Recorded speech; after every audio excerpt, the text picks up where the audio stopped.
Guys, this is something that has taken me, I shit you not, over 6 years to finally learn. And it's something that, had I known at the very start of my tripping career, well, it would have helped me tremendously. Without this key component, tripping is akin to getting in a sailboat, having absolutely no idea which way north, west, east, or south is, just setting the sails to catch the wind and seeing where it takes you, hoping that you don't end up going around in circles, stranded in the middle of the ocean, eventually to be eaten by sharks. Sailing is going to be much more efficient when you have a game plan, which entails knowing what the rules of sailing are and how to do it safely and efficiently, which is something that a lot of people who get into psychedelics have very little idea about. Most people have a basic knowledge of what's called set and setting, setting being the type of environment you're in. So are you tripping in your house? Are you in a club? Are you around people you know and trust or strangers? And you're set meaning how you feel.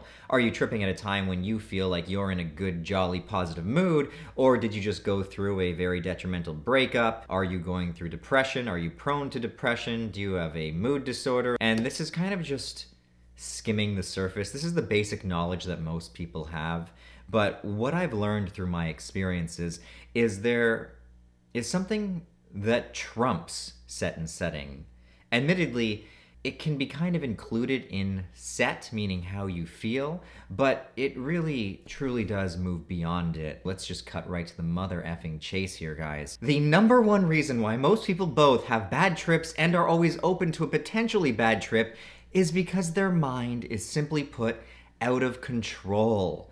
Which begs the question, how do you get your mind in control? And doesn't this contradict what most people say about the rule of psychedelics being that you have to let go of control? I mean, it doesn't make any sense. Here I'm saying you gotta be in control, but to really trip, you gotta let go. Well, just give me a moment to explain. An out of control mind translates into an undisciplined mind. It's somebody who is, in their day-to-day life, victim to whatever thoughts pervade their attention. For example, say they think of a chocolate bar and they can't help themselves, but then go and eat a chocolate bar. Say they think about watching their favorite show, even though they know they would rather study. They can't help themselves but go and watch that show and say procrastinate on studying until they absolutely have no choice. Or say an individual who is just living in their parents' basement, who really does just do absolutely anything that their mind commands them to do at any time because they don't need a job, their parents are paying for them, they're not in school, they're just coasting, and they're feeding themselves the excuse that this is them taking some time off so they can relax and learn who they are or figure themselves out. We all know that that's fucking bullshit, and you're just being extremely lazy, and you are most likely the type of individual who is at the most risk for having an overly negative experience. Because if you can't manage and intercept your thoughts in a healthy way in your day-to-day life, you're not going to be able to manage your thoughts during a trip when the level of chaos reaches ungodly amounts. During a trip, your mind can play all kinds of very dangerous tricks on you. It can get you stuck in thought loops where you might be convinced that you've died or you're dying or that you died at an earlier date, and now the rest of your life since that fatal incident has just been a dream, in which case you might even convince yourself that you gotta die again, or, kill yourself in order to reach back to your consciousness that's up in heaven or whatever the hell you might believe. Simply put, tripping with an out-of-control mind is one of the most dangerous things that you can do. And this is coming from someone who had the bulk majority of their psychedelic experiences, even their good ones, with having an almost totally out of control mind. One of the largest reasons why my trips proceeded to get worse and worse is because my level of discipline or control over, simply put, which thoughts I wanted to grant my attention to began to diminish. It lessened and lessened and lessened to the point where I almost became, well, I did become a complete victim to myself, characterized by my stints of addiction, whether I was addicted to cigarettes in the past, alcohol, kratom, ADHD medication, whatever the addiction was that I was allowing to control my life. And it really was something I was allowing because I was not challenging those thoughts. I was not observing those thoughts. I was not feeling them all the way through and acknowledging that they have a purpose and letting them do their thing. I was simply following them to reach what I believed would bring me a state of comfort. Unfortunately, the side effects of constantly seeking that comfort, constantly running away from uncomfortable things was, well, I was actually just depressed and miserable in my day-to-day life. But a person who is in control, the opposite of out of control, will not respond in an emotional way. And that's the key here. They will not respond in an emotional way to every thought that pops up in their head. And that's what thoughts do. They really do just pop in and out. You'll notice if you try to control your thinking, no matter how hard you try, you can't do it. The classic example is thinking of a pink leopard. You thought I was going to say pink elephant, didn't you? But now I've got you thinking of both a pink leopard and a pink elephant. And what if I say don't think about me completely naked? You're actually thinking about me naked right now, and it's disturbing you. You're worried about having gay thoughts because I do look quite attractive in this trapper hat. Now you'll notice that you are very, very suggestible to outside influence. And the ego likes to pretend that it's not.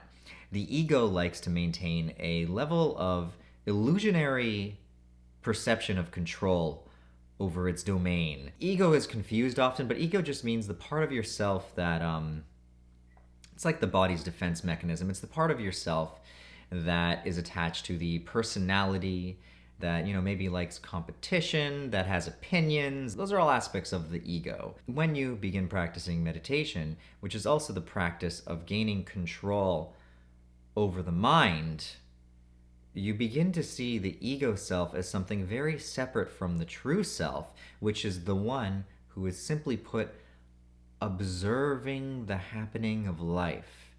You are not your opinions. All of the opinions you've collected, in fact, well, most of them, have been adopted from other people, and you've picked and choose over the course of your life things that other people have said, thoughts other people have had, and you found the ones that work for you, and you've kind of made them your own. But a lot of our programming is just that. We are socially conditioned to think and behave in a certain way that suits the agenda of the society that we may happen to live in.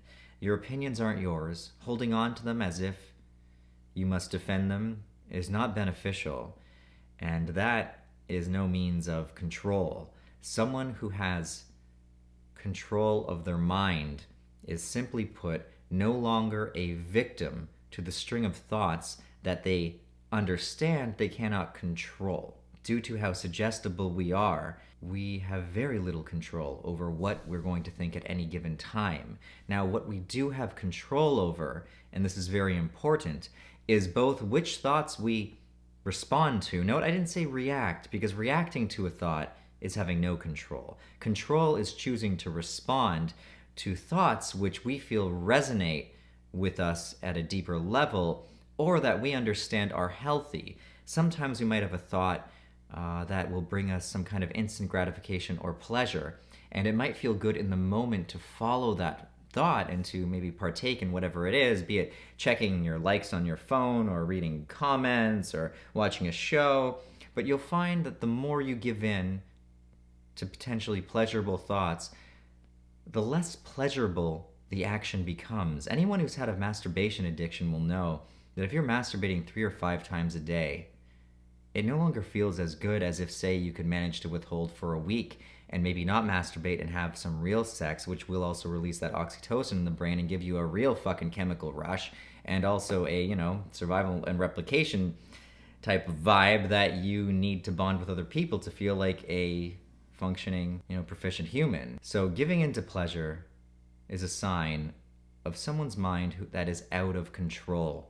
And now, due to the addictive nature of our cell phones, a lot of us, simply via being part of this society and following suit, well, a lot of us are out of control. A lot of people are going to trip. Well, they're not going to be able to help but to follow every crazy thought that pops in their head. They won't know how to let them pass by. This is something that you don't learn from tripping. As I've said, this is something that you learn from discipline. Now, when I say discipline, it doesn't have to be meditation. You could simply have the discipline to jog for 30 minutes a day, and that can be your meditation. Meditation isn't always just sitting on the couch. Of course, I do believe that there are going to be benefits in the stillness, the calmness that one can observe, and the new knowledge that becomes available to someone once they learn through no longer reacting but observing the thoughts and letting them pass, once they learn the true depths of power that they have available to them at any time, it truly does change you from feeling as though you're a victim to not just your own mind but to the world, to feeling as though you have some very real profound say in the direction of your life. Because remember, thoughts aren't just these intangible things floating around in this invisible landscape privy only to our own imaginations. Oh no, everything which exists in the physical world first started its life as a thought. Thoughts become reality.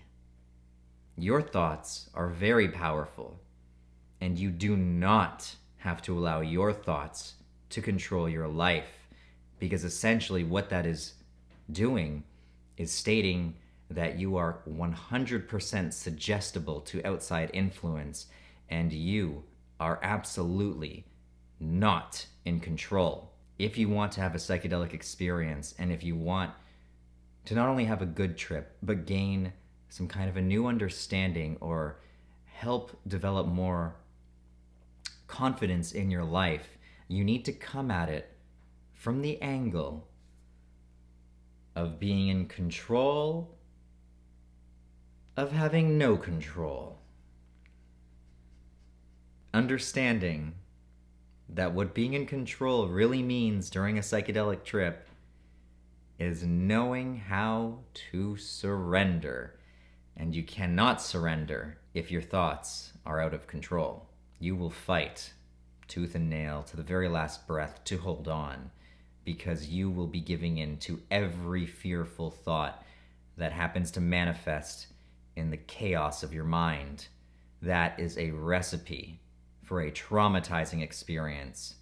And for individuals who are prone to those types of thoughts, ensuring that their set and setting are absolutely optimal is of the utmost importance.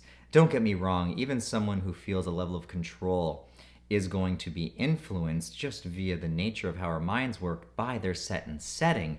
However, someone who is disciplined is going to have the potential to really experience psychedelics anywhere.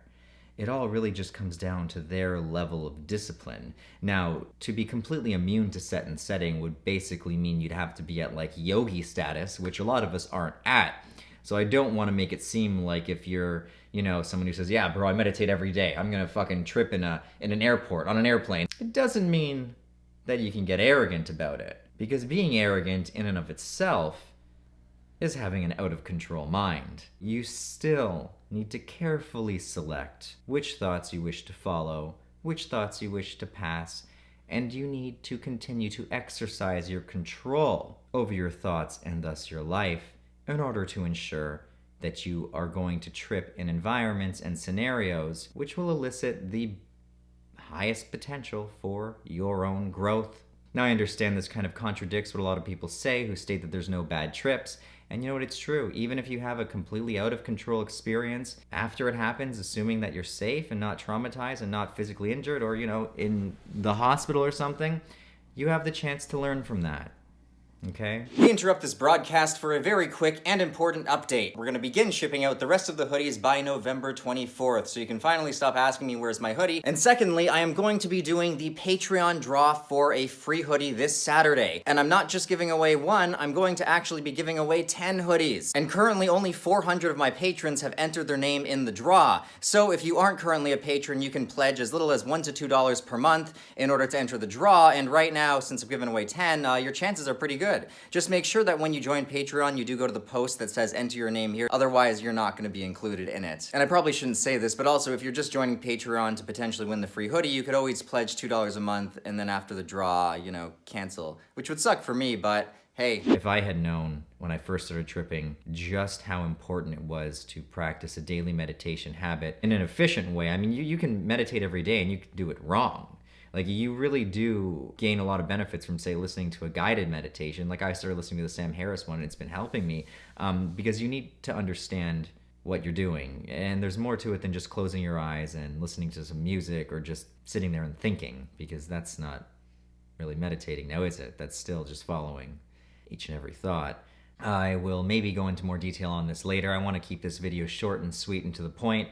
I want to start releasing more videos like this where I just express a quick helpful thought for anyone out there who's wishing to get on this psychedelic train, so that I can, help more people learn how to have the most positive and beneficial experiences possible. I mean, as always, I don't recommend that anyone does trip. It is a very, very challenging thing. Well, it can be challenging, and it's really not for everybody. So you really do have to weigh all the pros and cons. And part of weighing that is understanding if you're in a place in your life where you're going to be able to manage your thoughts. Because if you can't manage them in sober life, in a trip, they're much more intense and they're a lot harder to let go.